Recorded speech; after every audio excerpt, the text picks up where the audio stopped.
దక్షిణాది రాష్ట్రాల్లో JAC meeting జరిగింది. ఇప్పుడు దక్షిణాది రాష్ట్రాల్లో మొత్తం డిలిమిటేషన్ గురించి మాట్లాడుతున్నారు. అది రావడం వల్ల మనం దక్షిణాది రాష్ట్రాలు నష్టపోతామని రేవంత్ రెడ్డి గారు కానీ కేటీఆర్ గారు కానీ మాట్లాడుతున్నారు.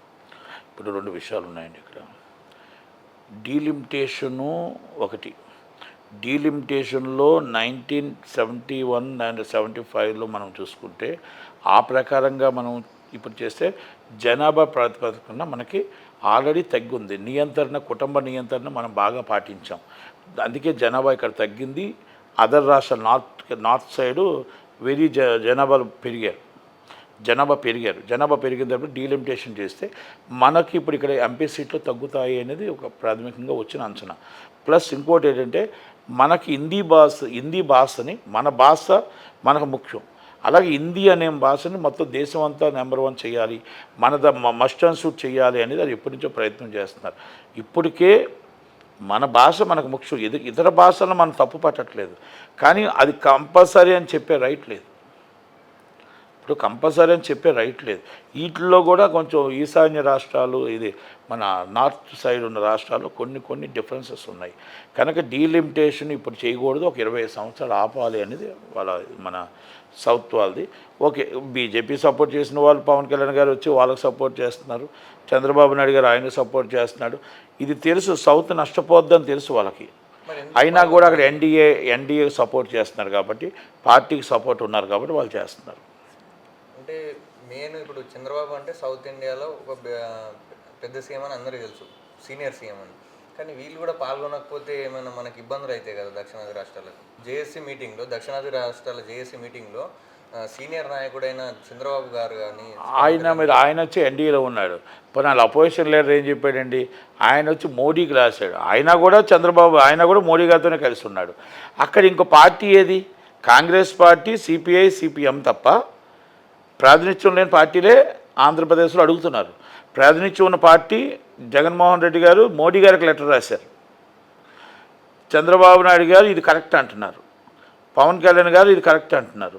అంటే వీళ్ళంతా కూడా దీన్ని ఒప్పుకుంటున్నారు, డీలిమిటేషన్ చేయాలంటున్నారు. ఎన్డీఏలో ఉన్నారు కాబట్టి. అంటే జగన్మోహన్ రెడ్డి గారు కూడా ఎన్డీఏలో ఉన్నట్టే.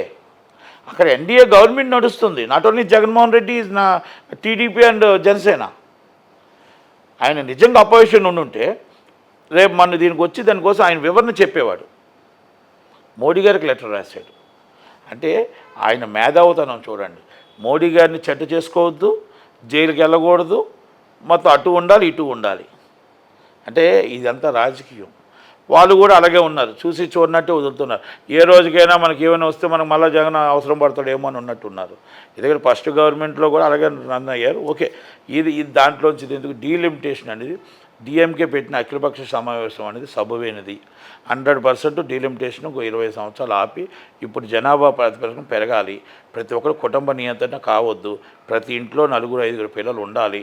కనుక దాని మీద నా ఉన్న ఒపీనియన్ ఏంటంటే, ప్రతి కుటుంబానికి ఇప్పుడు మగపిల్లలు పుట్టినా ఆడపిల్లలు పుట్టినా వాళ్ళకంటూ భవిష్యత్తు లేదు. అంటే పెంచడం ఎలా అన్న ప్రాబ్లమ్స్లో ఉన్నారు. కాబట్టి మీరు ఏదైనా గవర్నమెంట్ నుంచి రేపు పుట్టబోయే పిల్లలకి మీరు ఒక 2 పిల్లలు దాటి ఉన్నారనుకోండి, 2 పిల్లల్ని పెంచడమే చాలా కష్టమైన బాధ్యతల్లో ఉన్నారు. ఇప్పుడు 3వ పిల్ల 4వ పిల్లలు మీరు కనమంటున్నారు, బాగానే ఉంది. కంటే అది పెంపకం ఎలాగా, రేపు ఇన్కమ్ ఎలాగా, జీతాలు పెరగట్లేదు, ఖర్చులు పెరుగుతున్నాయి. కనుక దాని మీద మీరు ఏమైనా స్టేట్ గవర్నమెంట్ స్టేట్ గవర్నమెంట్ ఏమైనా తీసుకొని సీరియస్గా తీసుకొని 2 పిల్లల కంటే 3వ పిల్లల కంటే వాళ్ళకి ఇంత డిపాజిట్ చేస్తాం, లేకపోతే వాళ్ళకి మంత్లీ ఇంత ఇన్కమ్ ఇస్తాం, లేకపోతే మంత్లీ ఇంత పెన్షన్ ఇస్తాం అని ఏమైనా కొత్తగా పథకం ఏమైనా తీసుకురావాలి. తీసుకురాకపోతే 3వ పిల్లలను కట్టడానికి 2 పిల్లలను పెంచడానికి తదంతరం అయిపోయిన పరిస్థితుల్లో ఇప్పుడు మన రాష్ట్రంలో దేశంలో ఉంది. 3వ పిల్లని మీరు కనమన్నా 4వ పిల్లని కనమన్నా మీరు దానికంటూ ఏదో ఒక ఆ పోషాకర్తనకి మీరు పెన్షన్ రూపంలోనో డిపాజిట్ రూపంలోనో ఆ బిడ్డను పెంచడానికి మీరు ఏదో ఒక అంటే హెల్దీనెస్ చేయకపోతే కాదు. ఎందుకంటే 3వ పిల్లని పెంచే పరిస్థితుల్లో ఇప్పుడున్న పరిస్థితుల్లో ఫ్యామిలీ 2 పని చేసుకుంటే 2 పిల్లల్ని పెంచుకోగలుగుతున్నారు. భార్యాభర్తలు 2 ఎక్కడొకరు ఏదో పని చేస్తేనే పెంచగలుగుతున్నారు. కనుక 3వ పిల్లని పెంచడానికి దారి ఏది గవర్నమెంట్ చూపించాలి. మీరు కుటుంబ నియంత్రణ పాటించొద్దు, మీరు కనండి అంటున్నారు. ఎస్, వాళ్ళు పోషించడం ఎలా? అద్దాకలతో వాళ్ళున్నా ఆ పిల్లల్ని పోషించాలి కదా.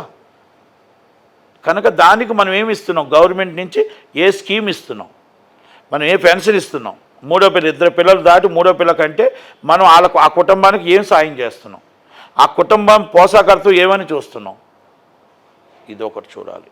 ఇప్పుడు డీలిమిటేషన్ అమలు అయితే సౌత్ కంటే నార్త్లో ఎంపీ సీట్లు ఎక్కువ వస్తాయి, నార్త్ వాళ్ళదే మొత్తం ఆధిపత్యం ఉండకపోతే ఎలా ఉంటుంది? సౌత్కి ఇప్పటికీ కూడా సౌత్కి వాల్యూ లేకుండా 2 రాష్ట్రాలు అయిపోయాం.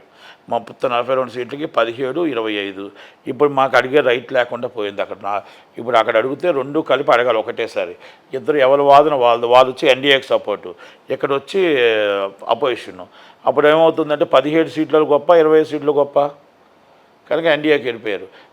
అక్కడ డిఎంకే ఒక్కటే 39 సీట్లు స్ట్రాంగెస్ట్గా ఉంది. అలాగే మీకు కర్ణాటకలోకి వచ్చేటప్పటికి బీజేపీ 20 ఉంటే 8 కాంగ్రెస్ అపోజిషన్ ఉంది. అంటే సౌత్ ఈజ్ డల్ అయిపోయింది. ఆల్రెడీ మీకు కేరళలో అటు ఇటు 2 గెలిచినా అపోజిషన్లో ఉంటారు, ఎందుకంటే వాళ్ళు 2 ఒకటే కాబట్టి. మీకు ఇక్కడ ఏమవుతుందంటే దీనివల్ల ఇప్పటికే మనం మన ఆక్యుపెన్సీలో మన ప్రాతినిధ్యం మనం అడిగే హక్కును కోల్పోతున్నాం. మెజార్టీ పీపుల్ నార్త్లో ఉంటున్నారు, కనుక పంజాబ్లో ఉన్నారు, పంజాబ్లో ఆమ్ ఆద్మీ పార్టీ. సో ఏదేమైనా సరే మనం వెరీ సీరియస్గా తీసుకోవాల్సిన విషయం, డీలిమిటేషన్లో మన ఎంపీ సీట్లు తగ్గకూడదు, ఎమ్మెల్యే సీట్లు తగ్గకూడదు. ఇలాంటివన్నీ కూడా దగ్గరుండి చూసుకొని ఎలా చేయాలి, ఏం చేయాలి, పార్లమెంట్లో ఫైట్ చేయడానికి రేపు అఖిలపక్ష సమావేశం వెరీ ఇంపార్టెంట్. రేపు రాబోయేది మళ్ళీ ఇక్కడ కూడా బహిరంగ సభ పెడతా అంటున్నారు, బహిరంగ సభ కూడా మరీ ఇంపార్టెంట్. ప్రజలకు చెప్పడంలో మనం సక్సెస్ అవ్వాలి.